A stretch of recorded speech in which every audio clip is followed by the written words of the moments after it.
Good morning. आज आपण 2021ची 8वी शिष्यवृत्ती परीक्षा गणित विषयातील प्रश्न क्रमांक 42 ते 58 पाहणार आहोत. आकृतीत दाखवल्याप्रमाणे एका चौरसाचे चारही शिरोबिंदू वर्तुळावर आहेत. वर्तुळाची त्रिज्या 7 सेमी व केंद्र O आहे, तर रेखांकित भागाचे क्षेत्रफळ काढा. आता पहिल्यांदा एक लक्षात ठेवा, या वर्तुळाची त्रिज्या 7 दिली आहे, म्हणजे R ची किंमत 7 दिली आहे. वर्तुळाचे क्षेत्रफळ सूत्र काय रे? Area of circle pi into r square. समजा एरिया ऑफ सर्कल आपण A1 म्हणूया. त्यामध्ये पायची किंमत 22/7. आता आरचा वर्ग म्हणजे 7चा 2 वेळा गुणाकार करायचा. आता या 7ला 22 गुणिले 7, 22 7 154, म्हणजे वर्तुळाचं क्षेत्रफळ 154 आलं पहा. आता आपल्याला रेखांकित भागाचं क्षेत्रफळ विचारलंय, मग वर्तुळाच्या क्षेत्रफळातून चौरसाचं क्षेत्रफळ वजा केलं पाहिजे. मग चौरसाचं क्षेत्रफळ काढण्यासाठी या ठिकाणी चौरसाचा हा कर्ण जोडला. आता मला सांगा, त्रिज्या 7 आहे, म्हणजे व्यास किती झाला रे? 7 + 7 14. आता लक्षात ठेवा, व्यास ही त्या वर्तुळाचा व्यास हा चौरसाचा कर्ण आहे. वर्तुळाचा व्यास हा चौरसाचा कर्ण आहे. मग चौरसाचं क्षेत्रफळ काढण्याचं सूत्र सांगा. कर्णावरून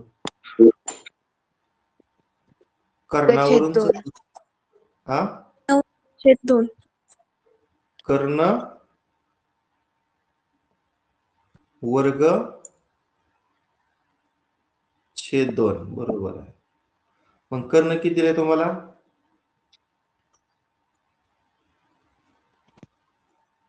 कर्ण किती दिलाय? 7 + 7 14. 14चा वर्ग छेद 2.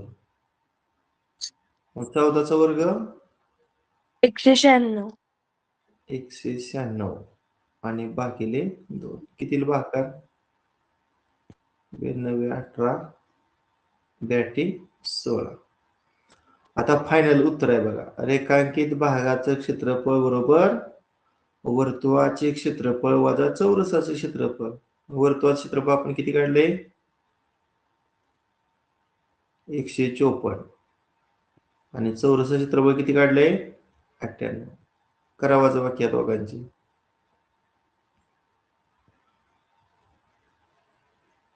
56 चौरस सेम आहे का नाही? आहे का 56चा पर्याय पहा? पर्याय क्रमांक 3. पर्याय क्रमांक 3. नेक्स्ट, रेषा L, रेषा M आणि रेषा N या तीनही समांतर रेषा आहेत. आता DAO कोण बघा 60 दिलेला आहे आणि OCE हा कोण किती दिलेला आहे? 35. आता AOC म्हणजे हा कोण आपल्याला विचारलेला आहे. तुम्हाला माहित आहे, दोन समांतर रेषांना जर छेदिकेने छेदलं तर तयार होणारे व्युत्क्रम कोण एकरूप असतात? Alternate angles are congruent. पण ह्या 60चा व्युत्क्रम कोण कुठला येणार आहे? व्युत्क्रम कोण म्हणजे ही जोडी बघा, ही आणि ही, किंवा दुसऱ्या पद्धतीनं ही पण व्युत्क्रम कोणाची जोडी होती. मग हा 60 असेल तर हा AOG साठी का? किंवा हा 35 असेल तर हा COG पण किती येणार? 35. कारण व्युत्क्रम कोण एकरूप असतात. मग AOC म्हणजे कोणाची बेरीज करावी लागेल? माप कोण AOC म्हणजे AOG 60 आणि COG 35. करा बेरीज ह्या दोन कोणांच्या मापांची. 95. 95 डिग्री. म्हणून याचं उत्तर पर्याय क्रमांक 2. खालीलपैकी चुकीची विधानं कोणती? आता लक्षात ठेवा, किरण म्हणजे काय रे? ज्याचा आरंभ बिंदू फिक्स आहे पण अंत्यबिंदू फिक्स नाही. रेषा म्हणजे आरंभ बिंदू पण फिक्स नसतो आणि अंत्यबिंदू पण फिक्स नसतो. मात्र जीवा हा रेषाखंड असतो. जीवेचा आरंभ बिंदू पण फिक्स असतो आणि अंत्यबिंदू पण फिक्स असतो. कारण जीवा म्हणजे एक रेषाखंड असतो. आता मला सांगा, 1 नंबरचं वाक्य आहे, किरणाला एक मध्यबिंदू असतो. सांगू शकतो का रे मध्यबिंदू फिक्स? कारण किरणाचा अंत्यबिंदू निश्चित नसतो, त्यामुळे आपल्याला मध्यबिंदू पण निश्चित सांगता येणार नाही. त्यामुळे हे विधान कसं आहे? चुकीचं आहे. रेषेला मध्यबिंदू असतो. याचा तर आरंभ बिंदू पण निश्चित नसतो आणि अंत्यबिंदू पण निश्चित नसतो. त्यामुळे याला सुद्धा मध्यबिंदू सांगता येत नाही. वर्तुळाच्या जीवेला मध्यबिंदू असतो. हे विधान बरोबर आहे. कारण जीवा म्हणजे रेषाखंड. रेषाखंडाचा मध्यबिंदू निश्चित असतो. आणि रेषाखंडाचा लंबदुभाजक त्याच्या मध्यबिंदून जातो. बरोबर आहे का हे विधान? समजा हा लंबदुभाजक आहे. हा लंबदुभाजक कशातून जाणार? त्यामुळे रेषाखंडाच्या मध्यबिंदूतून जाणार. म्हणजे हे सुद्धा विधान कसं आहे? सत्य आहे. मग विचारलं चुकीची विधान कुठले रे? चुकीची 2 विधानं ओळखा. ए म्हणजे पर्याय क्रमांक 1 आणि बी म्हणजे पर्याय क्रमांक 2. बरोबर ना? 1 आणि 2.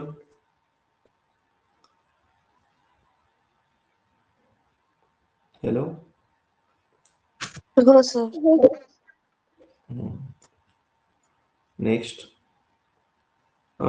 1 अधिक 64 ए वर्ग बी वर्ग. अगोदर 1 हा कोणाचा वर्ग आहे सांगा? 1 हा कोणाचा वर्ग आहे? 1 चा. आणि 64 ए वर्ग बी वर्ग कोणाचा वर्ग आहे रे? 8 AB 8 ए बी कंसाचा. आता याची 2 आपल्याला पर्याय निवडायचे आहेत. मग कोणतं सूत्र वापरायचं रे? मध्यम पद जर काढायचं असेल तर पहिलं मध्यम पद कुठलं येणार? 2 ए बी ना? म्हणजे +2 ए बी. आणि दुसरं मध्यम पद फक्त मायनस येणार, -2 ए बी. मग ए ची किंमत आपण 1 घ्यायची आणि बी ची किंमत काय घ्यायची? 8 ए बी. सांगा काय येणार? 2 गुणिले ए ची किंमत 1 आणि बी ची किंमत काय घ्यायची? 8 ए बी. करा गुणाकार. 8 16 आणि पुढे ए आणि बी. तसंच खाली बघा -2 ए ची किंमत 1 आणि बी ची किंमत 8 ए बी. -82 16 आणि त्याच्या पुढे ए आणि बी चा गुणाकार. मग 16 ए बी चा पर्याय आहे का? पर्याय क्रमांक 1 आणि -16 ए बी चा पर्याय आहे पर्याय क्रमांक 4. समजलं का? हो सर. हा. नेक्स्ट. आकृतीतील त्रिकोण एबीसी व त्रिकोण डीसीबी कोणत्या कसोटीनुसार एकरूप? आपल्याकडे कसोट्या 5 आहेत. बाबा, बाकोबा, कोबाको, बाकोको आणि कर्णभुजा. आता बघा हा त्रिकोण अगोदर विचारात आपण घेऊया हा. आणि इकडचा हा त्रिकोण विचारात घेऊया हा. डावीकडच्या त्रिकोणाची एबी भुजाला जशी खूण आहे तशीच उजवीकडच्या त्रिकोणाच्या डीसी भुजेला आहे. म्हणजे एक एकरूप बाजूची जोडी मिळाली. इथं कोणाला जशी खूण आहे तशीच इथं पण कोणाला आहे. आणि बीसी ही एबीसी पण भुजा आहे आणि डीसीबी पण भुजा आहे. मग केवळ खुणावर लक्ष द्या. कुठली कसोटी आहे रे? बाजू खूण बाजू. बा को बा. पर्याय क्रमांक 4. पर्याय क्रमांक 4. एक संख्या x चे 20%, दुसरी संख्या y चे 25% समान, तर x चे y शी गुणोत्तर. आता x चे 20% कसं लिहायचं सांगा? चे म्हणजे गुणिले ना? आणि 20% कसं लिहायचं? 20/100. आणि y चे 25% कसं लिहायचं? y गुणिले 25% म्हणजे 25/100. आता या छेदातल्या 100ला उजवीकडच्या छेदातलं 100 गेलं. आता इकडचं जे गुणिले y आहे ते डावीकडे आल्यावर भागिले होणार. आता 25 उजवीकडचं उजवीकडं. आता डावीकडे जे गुणिले 20 आहे ते उजवीकडे गेल्यावर भागिले 20 होणार. करा सिम्प्लिफाय. 5 5 25 आणि छेदामध्ये 25. मग सांगा x चे y शी गुणोत्तर काय आलं? 5/4 म्हणजेच 54. पर्याय क्रमांक 1. एका वर्गातील 20 विद्यार्थ्यांचं वजन पूर्ण किलोग्रॅम मध्ये खालीलप्रमाणे आहे. त्यावरून विद्यार्थ्यांच्या वजनाचे मध्यमान काढा. आता एक लक्षात ठेवायचं, असं गणित आल्यानंतर पहिली असते स्तंभामधील ती xi ची किंमत आणि पुढे ती वारंवारता आहे. आणि तिसरा स्तंभ आपण नवीन कुठला तयार करतो रे? fi आणि xi चा काय करतो? गुणाकार. म्हणजे 20 किलोग्रॅम वजन असणाऱ्या विद्यार्थ्यांची संख्या 11. करा ह्या दोघांचा गुणाकार. 11 आणि 20 चा गुणाकार 220. 220. 21 किलो वजन असणारे 8 विद्यार्थी आहेत. करा गुणाकार. 8 1 8. 168. आणि 22 किलो वजन असणारा एकच विद्यार्थी आहे. ह्या दोघांचा गुणाकार 22. आता सगळ्या fi ची जी बेरीज करतो आपण त्याला आपण टोटल फ्रिक्वेन्सी एकूण वारंवारता n म्हणतो आणि यांची किंमत 20 असते. वर 20 विद्यार्थी दिलेत बघा. 11 आणि 8 19 19 आणि 1 20. आणि पुढची जी बेरीज येईल ती कोणाची असणार? Summation of fi into xi. करा बेरीज. 8 आणि 2 10. चला 1 6 4 10 आणि 11. चला 1 2 1 3 1 4 410. आता आपल्याला काढायचे मध्यमान. मग मध्यमान काढण्याचं सूत्र काय रे? x बार बरोबर Summation fi xi divided by n. बरोबर summation fi xi divided by n. मग fi xi ची समेशन किती दिलेली आहे? आपण काढलेले आहे 410 आणि यांची किंमत किती काढलेली आहे? 20. ह्या झिरोला हा झिरो कट. बे 2 4 बे 0 0 1 0 10 बे 5 10. 20.5 किलोग्रॅम आहे का? पर्याय बघा. 20.5 किलोग्रॅम पर्याय क्रमांक 2. पण इथं आपल्याला विचारलंय 2 अचूक पर्याय निवडा. अजून एक पर्याय कुठला येईल? 20.5 किलो म्हणजे 20 किलोग्रॅम आणि 500 ग्रॅम. पर्याय क्रमांक 4. 2 आणि 4 दोन पर्याय आले याचा. आकृतीमध्ये चौकोनी बेसडी चक्रीय आहे. चक्रीय म्हणजे त्या चौकोनाचे चारही शिरोबिंदू वर्तुळावर आहेत. आता डीसी म्हणजे हा कोण दिलेला आहे 95 डिग्रीचा आणि विचारलाय डीएबी म्हणजे हा कोण किती? कोण सांगते?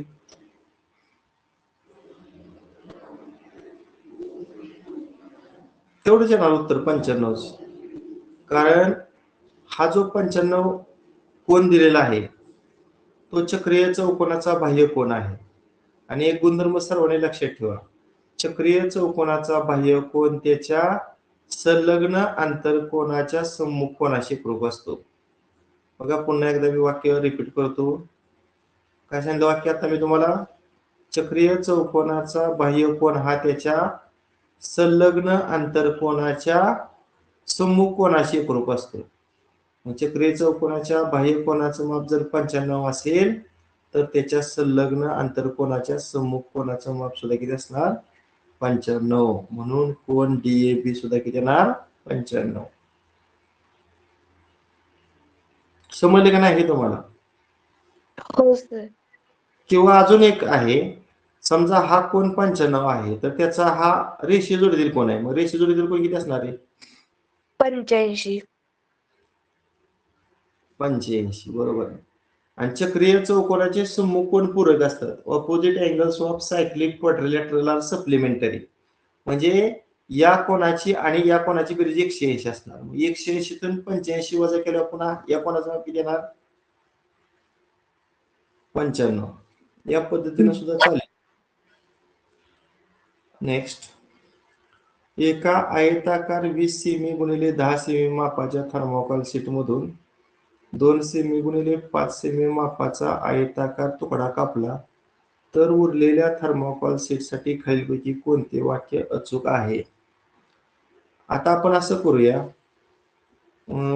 मूळचा आयत अगोदर मी जोडतो. मूळचा आयत जोडतो. आता जो आयताकार तुकडा कापलेला आहे त्याची रुंदी 2 आहे. म्हणजे हे 2 आहे आणि हे 2 आहे. आणि त्या तुकड्याची लांबी 5 आहे. म्हणजे हे 5 आहे आणि हे पण 5 आहे. आता मोठ्या आयताची रुंदी 10 आहे. 10 न 5 वजा केल्यावर वरचा तुकडा किती येणार? 5. आता मूळच्या थर्मोकॉल शीटची लांबी 20 आहे. 20 हे 2 वजा केल्यावर हे किती येणार? 20 वजा 2 18. आपण आता असं करूया, मूळच्या आयताची परिमिती काढूया. मूळच्या आयताची परिमिती सूत्र काय आहे?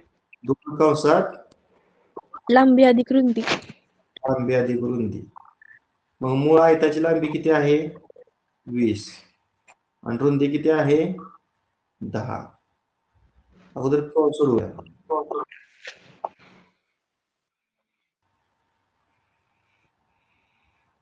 2 गुणिले 20 आणि 10 ची किती?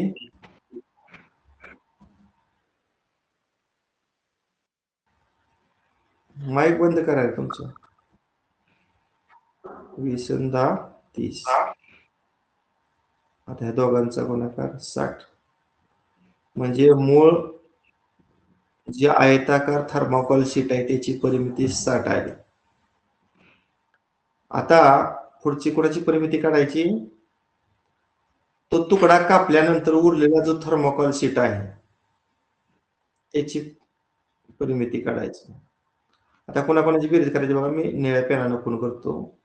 इथून इथपर्यंत किती येणार बेरीज सांगा. ही बेरीज किती? ही किती आलं? 20. पुन्हा इथून इथपर्यंत किती येणार? हे 5. पुन्हा हे किती आहे? 2. पुन्हा हे उभी अंतर किती आहे? 5. पुन्हा इथून पुन्हा माघारी आलं, हे किती आहे? 18. आणि पुन्हा मूळ आयताची ही रुंदी किती आहे? 10. करा सगळ्यांची बेरीज. मग ते 60 येते ना. तुकडा कापल्यानंतर उरलेल्या थर्मोकॉल शीटची आपण परिमिती काढली, ती पण 60 आली. म्हणजे दोन्ही परिमितीत काय बदल वाटतोय का रे? परिमिती तेवढीच राहील ना. म्हणून याचं उत्तर पर्याय क्रमांक 3.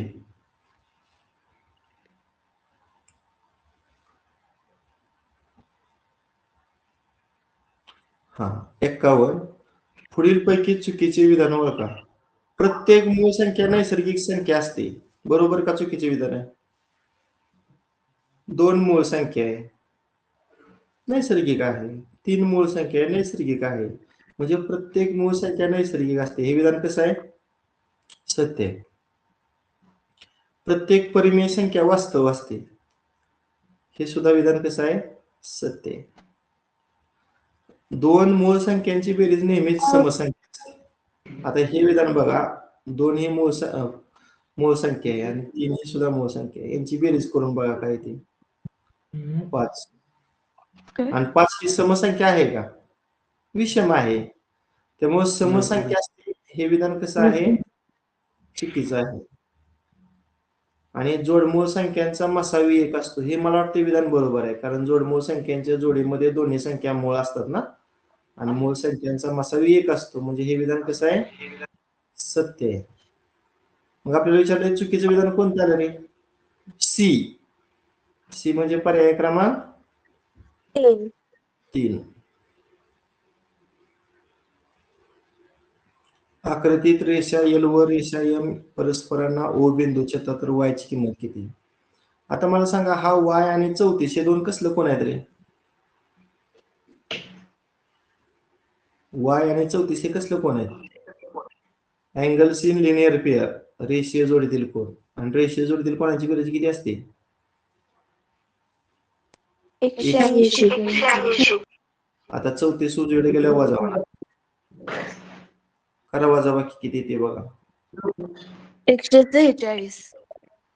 146 अंश.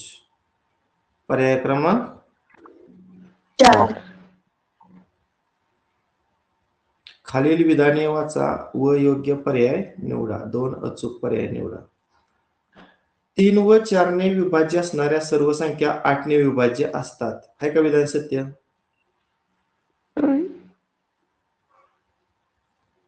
आता मी तुम्हाला एक संख्या दिली 123. आता याला 3 न भाग जातोय पण 4 न जात नाही. मग हे नको घ्यायला, दुसरं घेऊया एक उदाहरण. सांगा एक तुम्ही उदाहरण. समजा हे घेतलं, 1212 घेतलं. 3 न भाग जातोय का ह्याला? हो. कारण अंकांची बेरीज किती आहे? 6. 3च्या पटीत आहे. 3 न जातोय, 4 न जातोय. हो. शेवटचे 2 अंकी संख्या 12. 3 4 त्रिक 12. मग ह्याला 8 न जातोय का बाबा?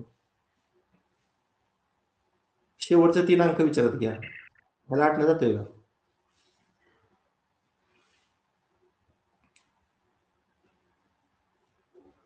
आठ दुनी 16, 5 उरलं 52. 52 आहे का 8च्या पड्यात? नाही. म्हणजे 3 व 4 ने विभाज्य असणाऱ्या सर्व संख्या 8 ने विभाज्य असतात. हे विधान बरोबर का चुकीचं आहे? नाही, अजून अर्धा तास आहे. 7 वाजता तास आहे. चुकीचं विधान आहे. नाही. यशोदीप काय बंद कर, यशोदीप सुकणेकर. हा, पहिलं वाक्य काय आहे रे? चुकीचं आहे. आता दुसरं वाक्य वाचा. 2 व 9 ने विभाज्य असणाऱ्या सर्व संख्या 18 ने विभाज्य असतात. आता ह्या 2 आणि 9चा गुणाकार 18 येतोय ना, म्हणजे हे विधान कसं असणार? सत्य असणार.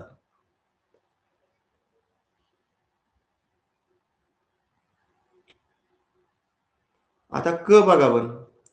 6 व 10 ने विभाज्य असणाऱ्या सर्व संख्या 2 ने विभाज्य असतात. असणारच.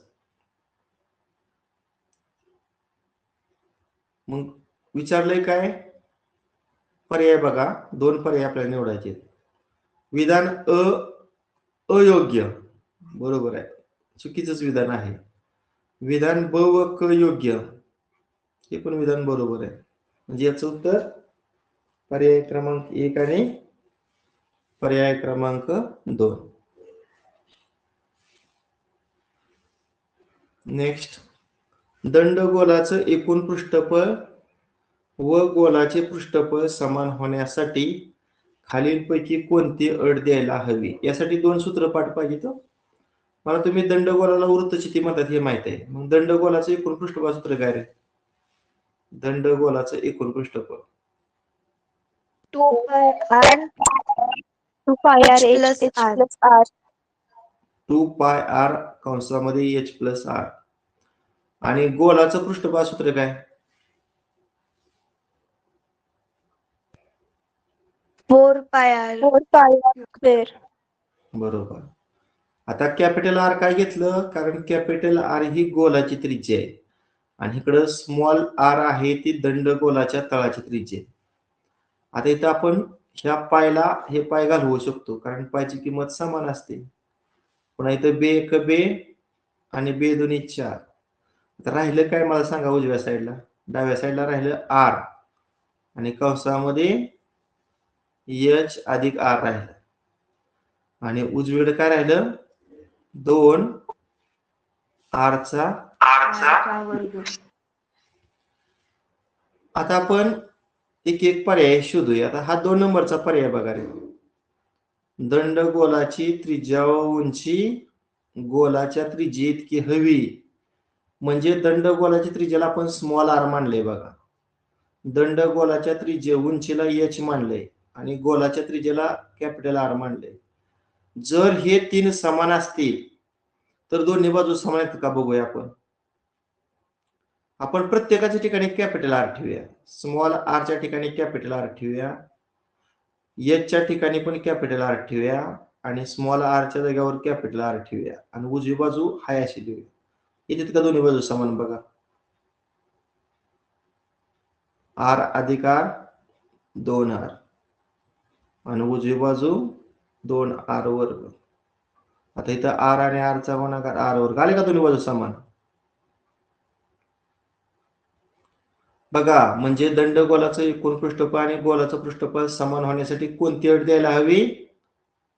तर दंडगोलाची त्रिज्या व उंची गोलाच्या त्रिज्येइतकी हवी. म्हणजे याचं उत्तर पर्याय क्रमांक 2 आहे. नेक्स्ट, एका फळ विक्रेत्यानं 48 रुपये डझन या दरानं 48 डझन केळी विकत घेतली. त्यातली 1 डझन केळी नासली. उरलेली सर्व केळी 72 रुपये डझन या दराने विकली. तर या व्यवहारात त्यांना नफा झाला की तोटा? किती रुपये? आता मी इथं नग लिहितो. नग म्हणजे किती माल खरेदी केला किंवा किती माल विकला, आणि इथं प्रति डझनाचा दर लिहितो आणि पुढं त्यांना मिळणार रक्कम लिहितो. आता सांगा किती नग घेतले रे? 48 डझन. नग किती आहे? माल किती घेतलाय? 48 डझन. आणि एका डझनाचा भाव खरेदी किमतीचा किती आहे? 48. करा गुणाकार. 48 चा वर्ग करायचा.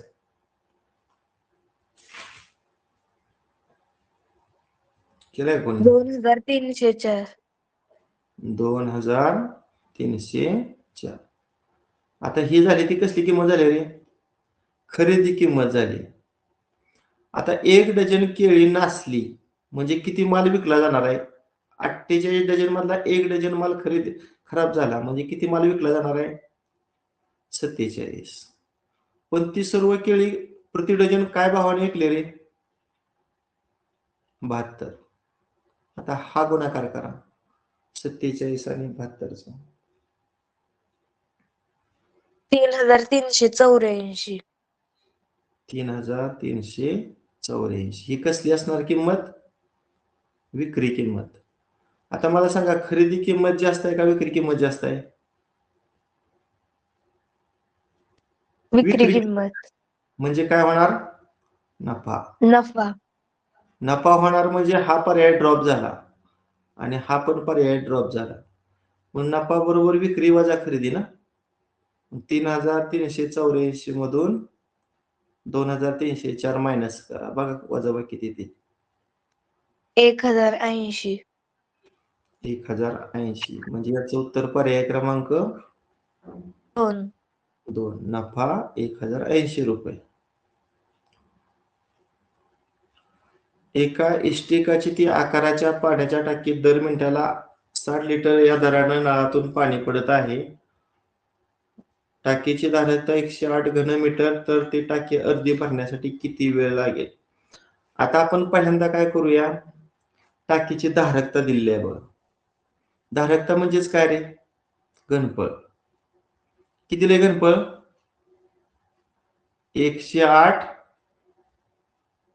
घनमीटर. तुम्हाला सर्वांना माहित आहे 1 मीटर म्हणजे किती सेमी असतं रे? 100 सेमी. 1 मीटर म्हणजे किती सेमी असतं? 100 सेमी. 1 मीटर म्हणजे किती सेमी? 100 सेमी. आता वरच्या तिघांचा गुणाकार करा. 1 मीटर गुणिले 1 मीटर गुणिले 1 मीटर. या तिघांचा गुणाकार डाव्या बाजूच्या काय आला? 1 घनमीटर. आणि इकडे एकावर किती शून्य? 6. आणि 1 घन सेमी. म्हणजे 1 घनमीटर म्हणजे एकक, दशक, शतक, हजार, 10,000, लक्ष, दशलक्ष. 10 लक्ष घनसेमी. मग ह्या घनमीटरचं घनसेमीत करताना किती झिरो ठेवूया त्याच्यावर? 6. 1 2 3 4 5 आणि 6. आणि ह्याला एक देऊया घनसेमीच. आता मला ह्या घनसेमीचं लिटर मध्ये करायचं. तुम्हाला माहित आहे 1 लिटर म्हणजे किती घनसेमी सांगली यापूर्वी तुम्हाला? 1 लिटर म्हणजे 1000 घनसेमी. मग ह्याला 1000 ने भागूया म्हणजे किती लिटर येणार? किती लिटर येते?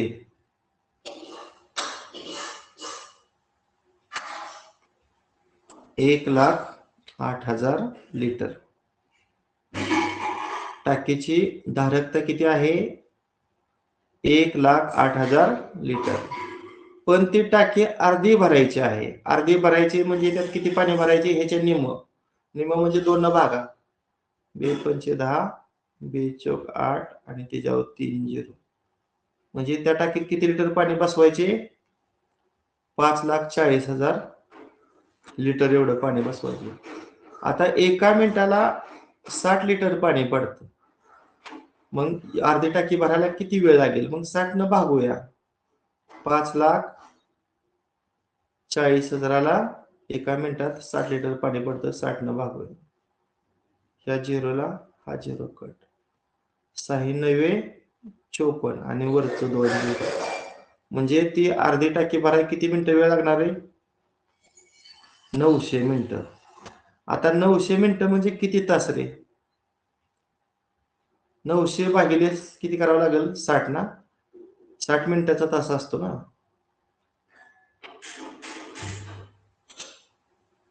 मग ह्या झिरोला हा झिरो गेला. 15 तास. 6×5 म्हणजे ती टाकी अर्धी भरायला 15 तास वेळ लागेल. आहे का पर्याय? पर्याय क्रमांक 4. पर्याय क्रमांक 4. दशांशे 12% दराने 30,000 रुपयाची 1.5 वर्षाची चक्रवाढ व्याज किती होईल? आता आपलं राशीचं सूत्र काय रे? Amount is equal to P in bracket 1/1 plus R/100 bracket index N. आता P ची किंमत किती भरायची? 30,000. 1/1. R रेट ऑफ इंटरेस्ट किती आहे? व्याजाचा दर 12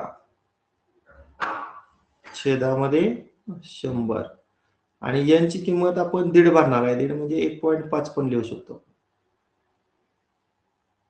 आता फक्त इथं कंस जो आहे तो काय करायचं बघा, हे महत्वाचं आहे. इथं एकदा 1 घातांक देतो आणि एकदा अर्धा देतो. पाया समान ठेवायचा. आता ह्या कंसाला घातांक 1 देतो आणि दुसऱ्या जो कंस आहे त्याचा घातांक 0.5 देतो. कारण 1 आणि अर्ध्याची किंमत 1.5. आता बघा काय करायचं. इथं किती आहे? 30,000. करा तिरकस गुणाकार. 10×1 = 10, 12×1 = 12. करा गुणाकार. 100 आणि 12 100 + 12 112 आणि छेदाचा गुणाकार 100×1 = 100. आता इथं मात्र बदल कसा करायचा रे? कोण सांगते? मला हा घातांक 1 करायचे. 1 करायचे म्हणजे ह्याची दुप्पट करावे लागेल. ह्याची दुप्पट जेव्हा आपण करतो का नाही त्यावेळेस ह्याची काय करावी लागते? निमपट. मग 12ची निमपट किती येणार? 6 छेदामध्ये 100 आणि अर्ध्याची दुप्पट 1. ही स्टेप महत्वाची आहे. स्टेप समजली का सर्वांना? ही हो सर. आता बघा 30,000. आता 112 चे 100 मी हायच लिहितो. आता दुसरं काय लिहायचं? तिरकस गुणाकार 100 + 6 106 आणि छेदामध्ये 100. आता हे 4 झिरो आणि हे छेदातले 4 झिरो कॅन्सल. 112 ची तिप्पट किती? 336 ना. आणि गुणिले 106 करा. करा हा गुणाकार. 336 गुणिले 106.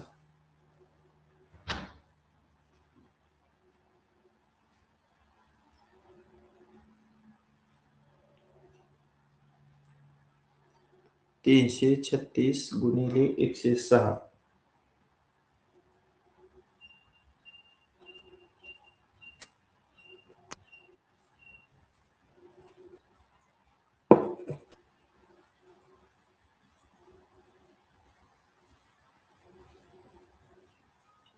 अरे गुणाकार करा ना.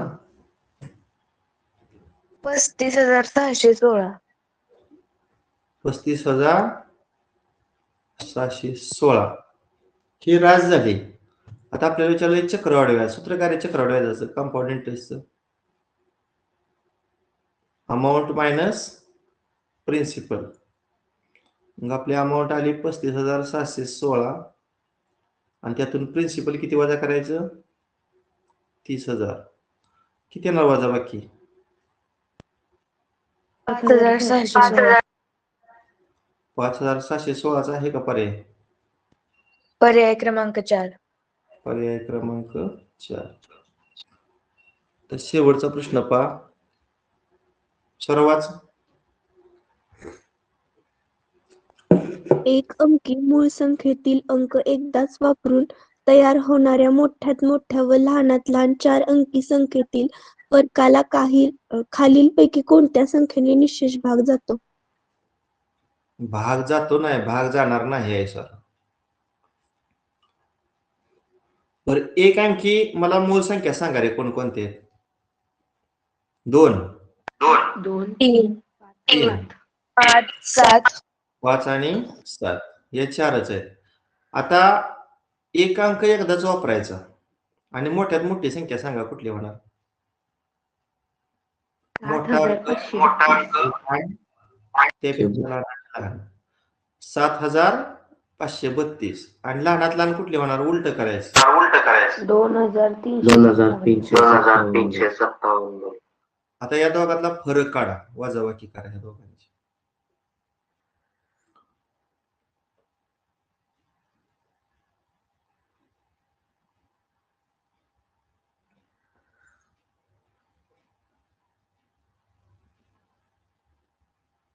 बरोबर आहे का?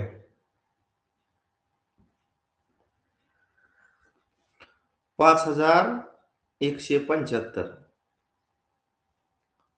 आता या संख्येला कोणत्या संख्येनं निशेष भाग जाणार नाही विचारले. आता अंकांची बेरीज करून सांगा किती ते मला ह्यातील. Sum of all digits in given 4 digit number सांगा. 5 आणि 1 6, 6 आणि 7 18. 18 आहे सर. 18. मग 18 या संख्येला 3 भाग जातोय का नाही रे? जातो. हा. अंकाच्या एकक स्थानी 5 आहे म्हणजे 5 न पण भाग जातो. आपल्याला विचारले जाणार नाही.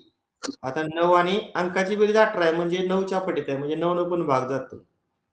म्हणजे भाग कशाने जाणार नाही? 7 न. म्हणून पर्याय क्रमांक 4. 4. अशा पद्धतीने आपण आज 2021च्या प्रश्नपत्रिकेतील गणित विषयाचे प्रश्न क्रमांक 42 ते 58 पाहिले. उद्या सकाळी आपलं 59 ते 75 म्हणजे ही प्रश्नपत्रिका आपली पूर्ण होईल. आणि कालची प्रश्नपत्रिका ज्यांनी सोडवली त्यांनी आज सोडवा. आज सुट्टी आहे. ठीक आहे, बस करूया. Okay, bye.